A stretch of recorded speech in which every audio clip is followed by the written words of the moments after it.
প্রাক্তন তৃণমূল কাউন্সিলর শামীমা বানুর স্বামী শামীম আহমেদ শিবপুরের সংখ্যালঘু এলাকার ডন বলে পরিচিত। দিন কয়েক আগে ভোটের ফল বেরোনোর পর শিবপুরের চওড়া বস্তি এলাকায় তৃণমূল এবং বিজেপি কর্মীদের মধ্যে সংঘর্ষের ঘটনা ঘটে। ওই ঘটনায় ব্যাপক বোমাবাজি এবং বেশ কয়েক রাউন্ড গুলিও চলে বলে অভিযোগ।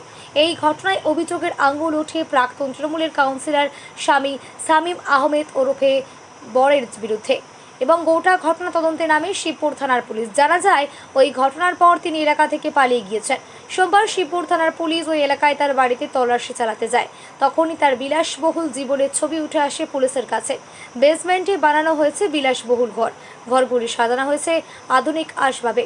শুধু তাই নয়, বিভিন্ন ইলেকট্রনিক্স গ্যাজেট এবং সিসিটিভিও লাগানো রয়েছে।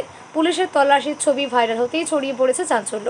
শিবপুর থানার অন্তর্গত ৩৬ নম্বর ওয়ার্ডের বেতাজ বাদশাহ শামীম আহমেদ ওরফের বরে তার স্ত্রী শামীমা বানু ২০১৩ সাল থেকে ২০১৮ সাল পর্যন্ত হাওড়া পুরসভার ৩৬ নম্বর ওয়ার্ডের কাউন্সিলর ছিলেন। তিনি মধ্য হাওড়া বিধানসভা কেন্দ্রের তৃণমূল কংগ্রেসের ছত্রছায়ায় দীর্ঘদিন থেকে ওই এলাকায় দাপুটের নেতা হিসেবে পরিচিত পায়। মধ্য হাওড়া বিধানসভা কেন্দ্রের তৃণমূলের বিধায়ক এবং প্রাক্তন মন্ত্রী অরূপ রায়ের সঙ্গে তার ঘনিষ্ঠতা বাড়ে। দিন কয়েক আগে ভোটের ফল ঘোষণার পর চওড়া বস্তি এলাকার অশান্ত হয়ে ওঠে। বোমাবাজি ও গুলি চালানোর ঘটনায় অভিযোগ হয় বরে ও তার দলবলের বিরুদ্ধে। বিজেপির অভিযোগ, বরের মদতে তৃণমূল আশ্রিত দুষ্কৃতীরা হামলা চালায় বিজেপি কর্মী সমর্থকের ওপর। মূল অভিযুক্তকে গ্রেপ্তারের দাবিতে সরব হয় মধ্য হাওড়ার বিজেপি কর্মী সমর্থকেরা। পুলিশ কয়েকজনকে আটক করে, কিন্তু ঘটনার মাস্টারমাইন্ড বরে ঘটনার পর থেকে ফেরার আছে। সোমবার ঝড়ের খোঁজে অভিযান চালায় হাওড়া সিটি পুলিশের উচ্চপদস্থ আধিকারিকরা। অভিযান চালাতে গিয়ে তাজ্জব পুলিশ কর্মকর্তারা। পুলিশের অভিযানে একটি ভিডিও ভাইরাল হয়। তাতে দেখা যায় বেসমেন্টে বেশ কয়েকটি বিলাসবহুল ঘর বানিয়ে রেখেছেন বরে। বিলাসবহুল বেডরুম, ড্রয়িং রুম, কিচেন সবই রয়েছে সেখানে, কিন্তু ফ্ল্যাটের বাইরে থেকে তা কিছুই বোঝা যেত না। বরের সন্ধানে তল্লাশি চালাচ্ছে হাওড়া সিটি পুলিশের গোয়েন্দারা।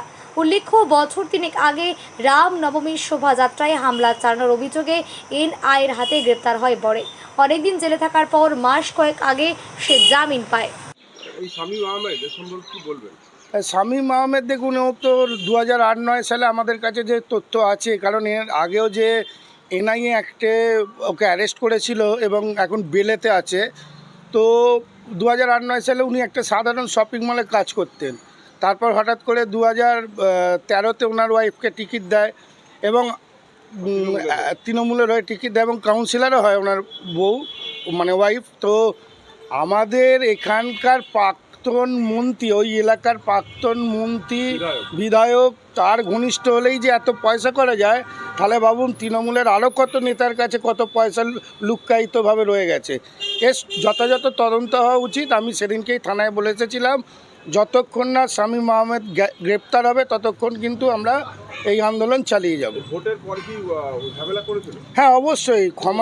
ক্ষমতার লোভে বা ওই এলাকায় তার যে দাপট, সেটা বজায় রাখার জন্য বোম গুলি দুটোই চালিয়েছিল।